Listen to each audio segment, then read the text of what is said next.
Kapag pinag-uusapan ng self-love, ano ang unang pumapasok sa isip mo? Is it about exercising your love for yourself? Or is it about being selfish? Magandang question yan.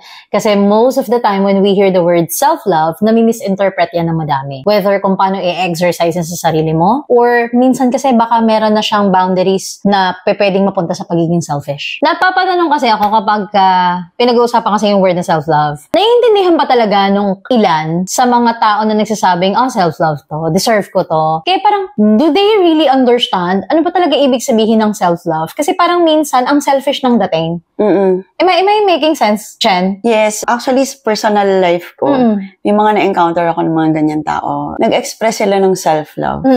And then, ang naging consequence is, through expressing their self-love, parang nasira yung mga relationship nila. I see. So, that is a big question kasi talaga. So, parang, is it really bordering to selfishness or talagang you just showing love for yourself? That's why we wanted also to at least provide some inputs kung ano ba talaga para sa atin yung self-love. Yes. For me, actually, pag nag-express ako ng self-love, ito para sa akin to.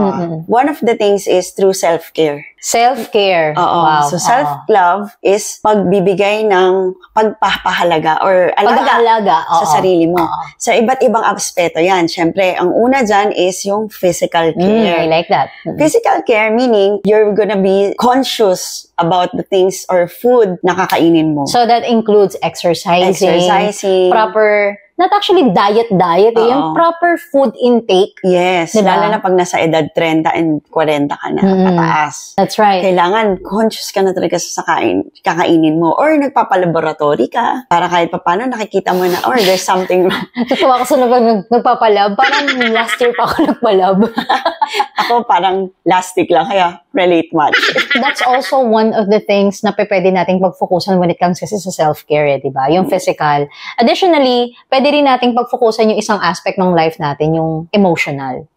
Right? Nako, yan din, isa napaka-importante yan. Pinaka-importante is you're giving importance din sa iyong emotions. Yes. Which is your inside world. Alam mo, most of the time, kasi nga diba parang pagka sinabi, umiyak ka, nagalit ka, or kaya medyo parang disgust and something. Kung nalala mo yung inside out to, diba? Iba't ibang klase ng emotion yun. Pag dinisplay natin yung ganong klase ng emotion, minsan dinatag tayo na super emotional or napaka-emotional naman ito. Bakit magagalitin ka? Bakit iyakin ka? That's why parang feeling ko, nanineglect din natin yung pag-care sa ating emotion. We tend to forget our own emotion na, hindi pwede ito kasi hindi dapat ako malungkot. Which is wrong. It's also an act of self-care for me. Kasi we have to honor that emotion rather than, okay lang yan na isang parang tabi. Parang disregard. Oo. Yes. Actually, yung pag-honor ng emotion mo is not about yung pag-feeling galit ka, dapat galit na galit ka. It's also about yung emotional care is about knowing what you really feel. I like kung that. saan nanggagaling itong nararamdaman mong galit. Kaya minsan, itong nararamdaman mong tampo. Itong nararamdaman mong inis, yung pagpipiti party mo. Kaya minsan try mo, di ba, we had that conversation before na parang, pag may nagagalit, try mong tanongin, saan ka ba nagagalit? Normally, hindi nasasagot di ba? Totoo yan. Bakit? Saan ka ba umiiyak? Hindi rin masagot. Sige, kunyari sabi, saan ka ba nagagalit? Hindi ko alam.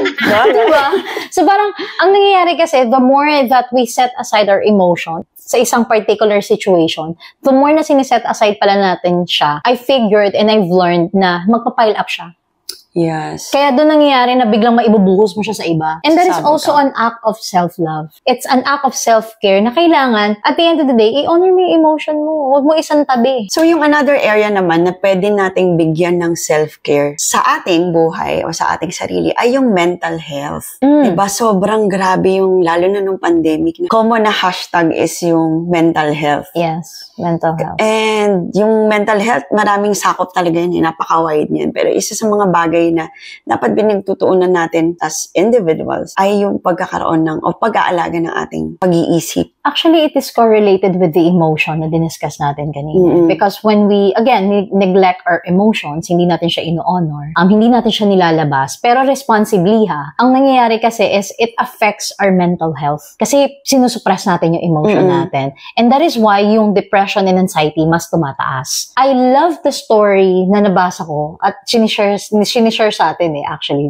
sa church. Yung story ni Martha at saka ni Mary, kung saan si Martha, sobrang anxious niya, sobrang busy-busy niya. So, therefore, ang ginagawa niya, kailangan matapos to. While si Mary, habang nagpe-preach si Jesus dun sa bahay ni Martha, nakaupo lang si Mary. Ine-enjoy. And just listening. While Martha was, so anxious, so busy. And it happens in real life, diba? The more that we are busy, the more chances na tataas yung anxiety natin, madidepress tayo, and therefore, we tend to forget na ito pala ay part ng self-care at pagmamahal sa sarili. Everything that doesn't serve you, dapat alam mo din yan. So, yung mga bagay na naiisip mo na it's no longer serving me, it's no longer helping you, pag nangyayari sa'yo everyday, it's about time to take care of your mental health. And if you still remember, Coach, diba, na-discuss din natin yan sa isa sa mga videos natin na 7 mindset hacks is actually doing, meditation. You can also pray. Napaka-importante. Praying and meditation. Kasi yung meditation, Coach, diba, ikaw din yung nagsabi sa akin yan, na kapag when you meditate, you actually remove those thoughts away. Parang kiniklear mo siya. Kasi punong-puno na yung mind natin diba? Sabi nga, sa isang segundo, we process billions of information. That's why that has to be cleared. Bigyan mo ng pakalmahin mo yung isip mo. Sabi nga doon sa isang cartoons na napanood ko sa amin, Silencio Bruno. Pag marami daw mga pag marami daw mga nagsasalita sa isip mo, sabihin mo lang, tapos if it's not helping you, the more mo sabihin, Silencio Bruno. Tapos ang isa pang importanteng aspeto pagdating sa pag-aalaga ng mental health is yung kung ano ba yung sinasabi mo sa sarili mo. Naririnig ba ng tao na mahal mo yung sarili mo? O naririnig ba nila na hate mo yung sarili mo with the words na lumalabas sa bibig mo? That's right. Sabi nga nila, kapag you're in pain, ang hirap magpakita ng love. Pagmamahal. Mas madaling magpakita ng pagmamahal, ng care, ng kindness. Ng kindness, yes, ng generosity. Ng humility, diba? Yun. Kaya it's really important pala talaga, Chen, for us to be mindful with what we're saying. Yes. Kasi it also shows self-love. Kung ano yung sinasabi mo sa sarili mo, baka naman we're too hard on ourselves. Baka ang harsh natin sa sarili natin. Yung tipong, ang dami mo na na-achieve, pero feeling mo, hindi pa rin. O kaya yung every time yung kakamali, ang bobo ko naman. Ayun, oo. Don't you ever say that to yourself. And that is why may mga pagkakataon na parang feeling mo kulang, you're not enough, you're not loved. Yung feeling mo parang hindi ka worthy. That is why papasok dun yung nakatulong din sa akin. And I believe sa'yo din, Chen. Yung praying, meditating, journaling, yung mga parang may mga times na parang feeling mo wala kang makausap. Kausapin mo yung sarili mo. Through journaling and actually through praying, hindi sa, not being religious though, but through praying, talagang mai-express mo yung sarili mo, kung ano yung nararamdaman mo. And magugulat ka na lang after that, ang gaan na ng pakiramdam mo. And also, when you're exercising, nakakatulong din siya for your mental health. It's another part of your routine dapat everyday that you put exercise as one of the things to care for yourself mentally. Nabanggit mo yan, Coach, kasi dyan papasok yung setting boundaries Yan, oo. Another way to show your self-love. Oo. And how can we say that setting boundaries shows self-love? Para sa akin, may bibigay ako example. Meron akong friend for more than 20 years na. When I first met her, ang lagi niyang sinasabi is, lagi siyang may utang. And then later on, nasasabi niya na yung mga utang niya is technically hindi naman talaga siya yung gumamit. Wow. May mga pagkakataon na lumalapit sa kanya yung mga kaibigan niya at hindi niya ito nahihindian. So what she does... Sino yung mga kaibigan niya? Baka pwede ko siyang lapitin. So ano yung ginagawa niya palagi is, kahit instead na mag-no siya, which is naaawa din naman siya, ang ginagawa niya is, mangungutang siya para dun sa kaibigan niya. So kunyari, so halimbawa, yung kaibigan niya kailangan ng 5,000. Siya yung uutang ng 5,000 para dun sa kaibigan niya. Ang masaklap kasi, that's what I'm about to ask. Paano pag hindi binayaran? Yun, ang masaklap, kapag bayaran na at maniningil na, hindi na nagbabayad agad-agad. Wow. Pinakamasaklap is, hindi talaga nagbabayad at all yung iba. So, siya yung naipunan ng utang. Siya tuloy yung responsible to pay for it. So, para siyang naging guarantor. So, siya yung nasisira. And, ang sad part is, more than 20 years na yun, until now, hindi niya na to naayos, ganun pa rin siya. So, nagtatrabaho siya for paying the utang nung mga hindi naman talaga siya yung tayong gumamit. And it's about learning to say no. When you know how to say no, you know how to set boundaries sa mga tao. Hindi pwedeng ikaw yung aako ng problema ng ibang tao. And marami tayong kilalang ganyan. And aside from that, the reason why kasi nagsishow ng self-love, yung setting boundaries, it's because it impacts our physical, emotional, and mental areas. Kasi diba, when we're trying to help others, pero tayo yung nai-inconvenient, parang you're really helping others? Kasi ang masakit kasi ron, feeling mo nakakatulong ka sa iba. Pero ang masakit kasi is ikaw yung nai-inconvenient, ikaw yung nahahassle. Gusto ko yung sinabi ng isa sa mga friend namin before that if you want to help according doon sa convenience mo, at your own convenience. Parang yung sinasabi ni Pastor Herbie na kung magpapautang ka, yung ibibigay mong pera is willing ka nang i-let go. Yes, kasi it's just, hindi natin sinasabi na hindi ka babayaran, pero syempre parang kasama safety na yung sa risk eh. Oo, parang safety net mo. Para hindi ka ma-stress and whatnot. So, you really have to set that kind of boundaries. Siyempre, hindi lang naman yung paniningil ng utang. Ano ba, matatahimik ba yung buhay mo? Baka mag-away pa kayo, masira yung relationship nyo, di ba? Meron akong nabasang article, parang isang study siya. One of the reasons na nagkakaroon ng breakup ang isang magkaibigan and many other relationships is because of money. Kasi nga hindi na set yung boundaries. Up to what extent ba tayo dapat magtulungan pagdating sa pera? And even sa business, diba? Ganun din. Isa sa mga iniisip nung kaibigan ko na yun is lagi niya sinasabi na, kasi baka sabihin hindi ako nagpapautang o kasi baka madamot ako. Ano nga yun? Diba? Ilang tao na yan, ate. Ilang tao na yung pinautang mo na hindi nagbayad sa'yo.